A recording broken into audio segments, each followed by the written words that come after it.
a joy for me to be here with you this morning and to share a little bit about the work that we do together as the church.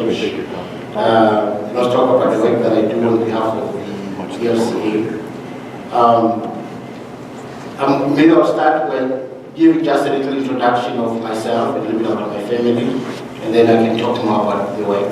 I'm hoping that this will be an open conversation for a lot of time. Folks will ask questions, seek clarity, try to understand more. And I know my accent is different, so there's a possibility that you might not be able to hear me well. So if you can't hear me well, it's okay to ask. I'm not sure you'll be able to see the screen. You might want to turn the chair. You have to see the screen over here. I'll turn it around. All right. Okay. Thank you. All right. Okay. So let me begin. Was a little clicker here. Figure out how to use the technology. Okay, that works out good. Okay, my name is Themba, or Pastor Themba. The H is silent. It's a Zulu name. It means to trust, or it means hope. Depends on how you use it in the context. I serve as the ELCA missionary and regional representative for Madagascar, West and Central Africa.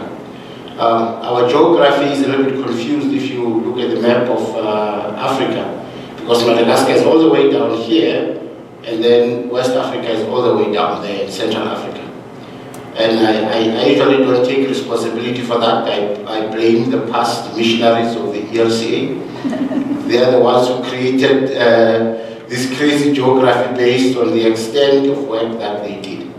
The relationship of the ELCA with partner churches is really based on our historic relationships that we've had with churches in Africa and other parts of the world. Many of the churches that we are partners with are churches that were founded by ELCA predecessor bodies that have been missionaries of years past. And many of them, they traveled to areas which are so remote, even today, it's truly remarkable. Most of the projects or churches that I visit, for example, if you go to Cameroon and you want to reach the head office of the church, it's not in the capital city, so you've got to arrive, take a 12-hour train journey deep into the country, in the north part of Cameroon, and that is where you'll find the church. And how these missionaries figured to get that far so many years ago is hard to understand. So if you go to Liberia, for example, you arrive in the capital city, you want to go to Karen Hospital, which so many Americans know. They have historical ties to the hospital because of missionaries of years past. Again, you will take a drive for 7 hours in gravel roads and get to places where you simply can't believe it. This was in the 60s and 50s when people were doing this work, and they were able to reach out to areas that are just remarkable. And so those of us who follow their footsteps, we suffer because we've got to follow the same route. But it's a blessing to see the kind of hearts, how they were open to doing God's work and to going as far as God was willing to send them. So we give thanks to God for that. So as I say, the area that I represent currently for work purposes, we call it a region, and that will be the Madagascar, West and Central Africa. So I'm married. My family and I reside in Madagascar, and I'm originally from South Africa, even though I've worked and served in the ELCA for many, many years. I've got two children, that is Tando and Dumisho. Oh, actually I made a mistake. Dumisho is 3 years old and Tando is 5. And my wife is back home with the kids. Currently she's a student, she's starting to be a teacher. She just completed a second year and starting a third year. So she's changing careers. Her past career was in information technology, but she wants to teach now. So that's my family. You've seen this picture before, I'm sure. It has been in the newsletter. So we reside on the island of Madagascar. So the island of Madagascar is it's the 4th largest island in the world. It's situated in the Indian Ocean off the coast of East Africa. The population is about 24 million people, and the partner church there is called the Fiangonana Luterana Malagash. So that is the Malagasy Lutheran Church that we are partners with, and that is where we reside. The ELCA chose for us to live here. They've asked us if we wanted to move to Madagascar. When I started this job, I've been in a number of places. I lived in Cameroon for a while to learn language, and I speak a bit French. And then we moved to Ghana for 2 years, and then during that time they asked us if we wanted to move to Madagascar. And they said, that's fine. So we did. Part of the reason is because the ELCA has very extensive relationship. We started work in Madagascar about 1886. So that's how far we have been part of the Madagascar Lutheran Church. The Lutherans started their work in the south of Madagascar and went up. The Norwegians, when they came, which are also partners of the Lutheran Church, they started in the middle of the country, and the idea was that we would meet somewhere in the middle. And then the Danes, when they came, they started their work up in the north. So today, this church is one of the fastest growing Lutheran churches in the world. Total membership of what, maybe between 3.5 to 4 million members. Give them about 5 years or so, their membership will surpass the ELCA. They argue that they start a new worship community almost every week. That's how fast they are growing. So, because of the extensive work that we do in Madagascar, then we were asked if we will move there because of the lot of projects that we support. Then it's closer for me to be able to support and to visit the programs and projects we support in Madagascar. Now, my work on behalf of the ELCA, I've already said that I've been a pastor in the ELCA for the last 6 years. My first congregation was in the United States Virgin Islands on St. Thomas. And then I've been doing this work for the last 6 years, so this is my 7th year. Specifically, I engage with 5 countries, and I work on behalf of the area director for Global Mission, who is situated in Chicago. And the countries which I represent or I work for is Madagascar, Nigeria, Ghana, Liberia, and Sierra Leone. So I work very closely with these churches, with these partners in these countries. So I travel quite a lot in between the countries. Just recently before I came, I visited Liberia and Sierra Leone. Then I had to go home to South Africa with family. Then we went back to Madagascar, and then I was able to come here. I also serve as the resource person for theological education and interfaith dialogue for the countries that are listed there. That are Cameroon, Senegal, the Central African Republic, and the Gambia. The summary of my work, I do a lot of what we call visits to partner churches. It's basically ministry of presence and accompaniment for the church.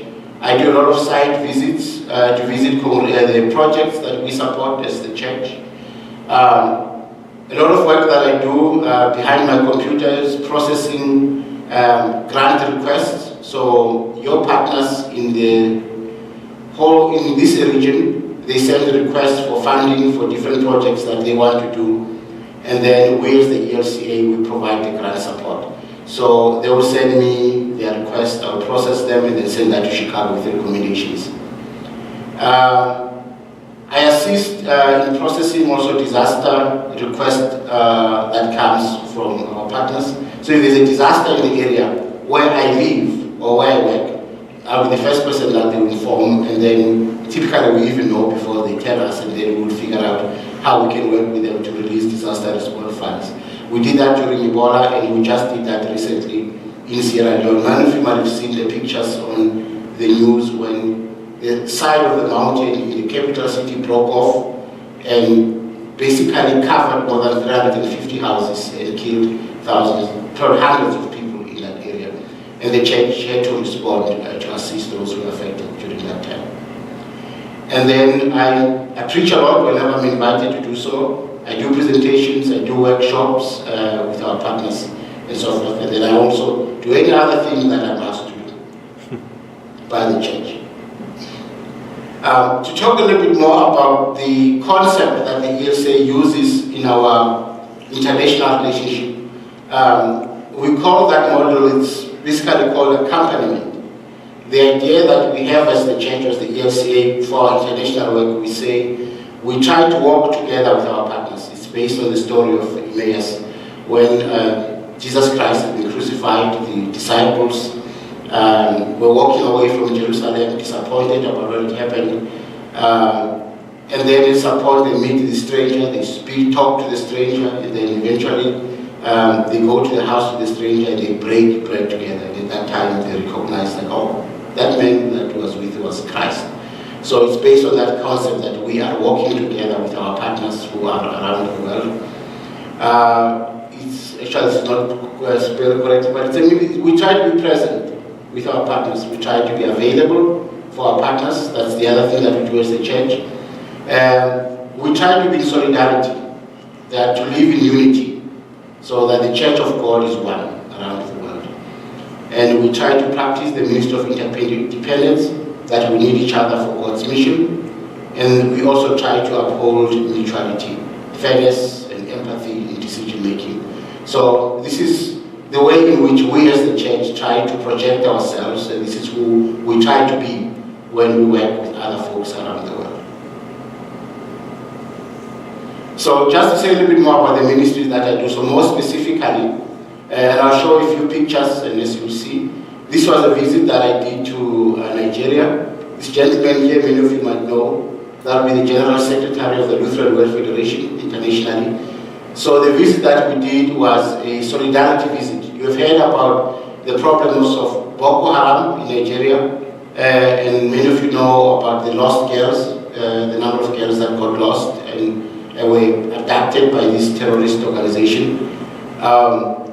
So we have felt as the ELCA, because we are partners with the church in Nigeria, that it was necessary to do a solidarity visit. So we visited the church and we went and visited thousands of people who were in displacement camps, who were driven out of their villages and communities. And so we sat down and listened to their stories. We prayed together with them. And we work together with the church to provide assistance for those who are affected and need assistance. And the stories that people were telling us were very sad stories, churches that have been burned, pastors that had to leave their homes with nothing in their hands, wells that have been poisoned and people are no longer able to drink from those wells, and people were afraid still when we went during this time to go back to their villages. And so that is what it means for us to provide that ministry of presence and solidarity, is for us to be there with the church and to listen to the stories and the challenges that the people are facing in this part of the world. And it was very interesting when we were there, we discovered the church itself was very active. So the women's groups, the youth groups, the men's groups, they were collecting whatever that they could to support those who were affected. And in support, we sat down with the church and said, what do you want us to do as your partners? And typically people say, well, we want to do this ministry, we need funds for this. And the Lutheran Church in Nigeria looked at us and said, you did everything that you could. You being here is enough. We said, you don't want anything from us? They said, no, just pray for us. We got this, we'll take care of it. And so that was amazing for us. I'm not used to seeing that from our partners, but to see a church that says, this is our problem, this is our challenge, we'll deal with it. But we do want you to pray for us, and we want you to be with us, to be one with us when we face these challenges. So this was a companion synod visit. So in the ELCA, you know, we've got synods here, and then we also have churches in Africa. Many times we try to create these relationships between the church in the West and the church in the South. And this was a synod partner visit. The Rocky Mountain Synod has 4 companion synods in the north of Madagascar. And the areas are so hard to reach, the terrain is bad. So in order for us to be able to get there, we had to basically rent a special plane to go from synod to synod to visit the historical partners. So this happened in February. And the joy that the folks expressed when the folks from the ELCA came was simply remarkable. Every place where we went, we welcomed with both arms and both hands, and people were so excited to see members of the ELCA come to visit them. Again, talk about this ministry of presence and ministry of solidarity with God's people. So the other thing that I do a lot is visiting projects that we support, doing monitoring and evaluation of many of the projects. Just to give some examples, this is a project in the south of Madagascar from the seminary. Seminaries around the world are here home, they are suffering because of self-sustainability to be able to provide for themselves. We have been able for many years to provide assistance to seminaries around the world, including this one for Petela. But as years go by, we are realizing that our own capacity is reducing. And so the church in Madagascar said to us, you know, we've got plenty of land. And we know there's a demand for good quality, a good crop of mangoes. If we can develop this land, we should be able to sell these mangoes and enable us to sustain theological education, because our people do not have the capacity to support us financially to do this work. And this is a church that is growing in numbers and bounds, but they want to be able to sustain theological education. So we provided a grant for 3 years to enable them to develop the land and to plant the mangoes. This year, they should be able to start harvesting. And the project has been doing so well. I mean, you go and you see just the quality of the mangoes, how good the trees were growing. So it's acres and acres and acres of land that they've been developing. And it was so much fun when I was visiting this time, that they were already starting to serve their own community. So they believe, because the grant provided them the ability to hire professional people to come and help them with the mangoes.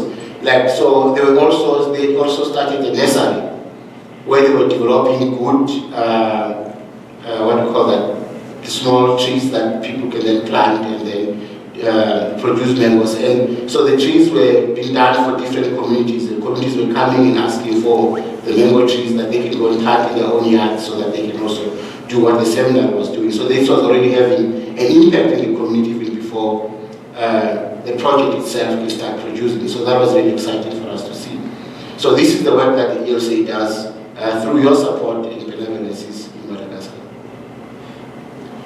Many of you have heard of the malaria campaign, which is also an exciting project. So the pictures are not very clear. These two ladies, they work as community leaders or community workers. They've been trained in how to teach people and train them on how to avoid getting malaria, to know what malaria is, what are the symptoms, to teach people what the symptoms are, distribute the nets, make sure that people know how to prevent themselves from getting malaria. So that is the kind of work that they were doing. So in Liberia, they were reaching out to about 20 different villages. And this is one of the projects I visited just recently. And it's the malaria project which we have been supporting is almost coming to a close because it was a 3-year project. But because we had funding, we've been able to extend it for 2 more years. And it's just exciting when you visit these villages. And when I get there, I usually ask to meet with the community members so they can come to welcome us, and we'll sit down under the tree. And then I'll ask them questions. The first question I usually ask first is, what's different? Well, this project has been here. We know they did work. But what's the difference between the time when the project was here and now? And it's amazing the stories that people will tell us. And most folks will say, they said this, in these villages, people say to me, one, now we know what causes malaria. And I said to them, but you did not know what causes malaria before? And they said, no, in the past, we used to think that malaria was caused by fruits. I said, yeah, because usually it happens during the fruit season. So we thought that when there's a lot of mangoes on the ground, then that's what's the cause. But now we know it's not the fruits that causes malaria, it is the mosquitoes, okay? So what else is different? They said, well, the numbers of children that get malaria in our villages has decreased significantly. And I said, but why? They said, it's because now we know that we've got to make sure that there are no water deposits in the village. We now know that we need to clean the shrubs. There should not be too much grass growing around. We should cut it all the way low. And we also know that we have to use mosquito nets when we sleep, and they were distributed, so we have them. And so that has helped us to make sure that the numbers of people that get malaria has dropped significantly. I said, okay, that is interesting. And then when I visited the local clinic, I asked the very same question. What difference have you seen because of the work they're doing? The nurses in the local clinic, they said to us, the villagers are correct to say that the numbers of contamination of people that get malaria has dropped in their villages. But what is good for us is that we see more cases of people with malaria, because in the past, people would go to a traditional healer rather than come to the hospital. But now people know that they better come to the hospitals to get their treatment, and they do it faster before people can get sick. So we have seen fatalities go down. So the work that we did as the church over the last 5 years has made a significant difference in those villages. And I asked them, okay, the work is coming to an end, so what do you think will happen after we can't support this? They said, we're not worried about that, because what we have been taught, nobody can take away from us. That is sustainable, because we know the knowledge and we'll pass on to future generations so that they know what causes malaria, and that will enable to help to sustain folks for years to come. So we wish the project will continue and do more work, but that's where the limit is, and that will stop. But what we have planted in these villages, we believe will continue for years to come. And this is Karen Lutheran Hospital and the nursing school, which is also supported by the ELCA.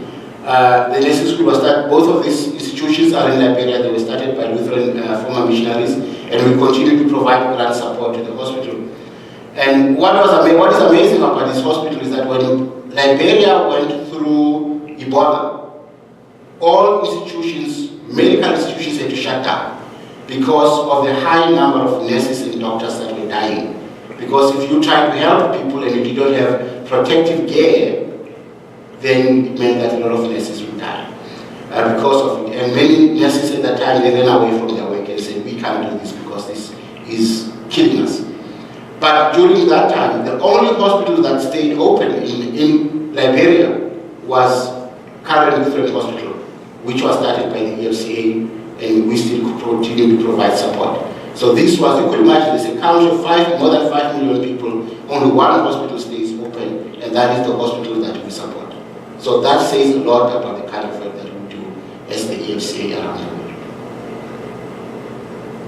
Disaster response, just to give some example, I already talked about the disaster response that we provided to the church in Sierra Leone to help them to provide for the victims of the mudslides that took place early this year, in the middle of this year. And also, this is Madagascar, where we provided support for what they call the KRA. Between 2015 and 2016, we started getting word from the church that please help us around. The south of Madagascar has a severe drought that has been going on for years. People are desperate, people are dying, can you help? And we help to provide financial support to feed the vulnerable part of the population, which will be women who are pregnant, families with children, the elderly and the disabled. We did about 3 different feedings during that year, and each time we provided food for about 22,000 people to last them for a period of about 3 weeks to a month. And what was amazing is that when we did the response in the south of Madagascar, we were the first organization to get on the ground. Because if it's a big disaster, like for example, if it's a hurricane, or it is a tsunami, or it is earthquake, everybody, all the international organizations, they get involved very quickly. But when it's something that is slow and it's not catchy, right, it's not making a big impact in the world, like a drought that is very slowly, just developing slowly, but people are suffering from it, nobody wants to touch it. But the ELCA, because we've got deep relationships with the people in the south, they were able to come to us and say, can you please help? And when we went, we were amongst the first to get on the ground to provide support and assistance. And good news is that the rain is back, the people are producing crops, and life is back to normal. But we were able to be there at the right time to provide the kind of support that the people needed in Madagascar. So the other thing that we do is scholarships. Those of you who have been to seminary, you always come across international students that get funding from us. provide funds to train people with theological education, healthcare, education, social work, music, and other things, is to provide capacity for our partners to be able to do mission and ministry in their own countries. And this is just to name a few. We have trained literally thousands of leaders over the years. Today, I think almost every bishop in the region where we serve has been educated through the ELCA scholarship. Nigeria, Sierra Leone, not Sierra Leone, Liberia, Ghana, Madagascar, you name it. Most of those bishops, and many of them have PhDs, they've got master's degrees. It is because of the support that we've provided for those churches to be able to have the kind of educated leadership. I do a lot of workshops. I love to preach. And so one of the issues that we've had in the region, people say to us, please, we need more concrete or capacity building in terms of Lutheran identity and how pastors are supposed to preach in the Lutheran way. My supervisor and I, Pastor Andrea Walker, have been doing these workshops across the region and providing some capacity for evangelists and preachers and so forth. And we do that whenever we get an opportunity in the middle of our busy work. And we're doing this in Sierra Leone a few years ago. So, in short, that's the work of the ELCA. So I'd like to say to you again, thank you so much for your support. So basically, what we do as the ELCA is based on the benevolences of the church. So when the members of the church, you give your collections on Sunday morning, part of those funds, they stay here to take care of local ministry. Some of them they go to the synod, take care of synodical ministries. Some in your communities, and part of those funds go to the ELCA, and the ELCA is able to do the work that we do together, to work in solidarity with God's people around the world, and to make a difference where we can. I don't know what's the best way for us to share the message so that folks in the ELCA can really understand the impact that they are making around the world. We try, but it's very difficult. In every place, there's conflicting interests and that people have, right? There's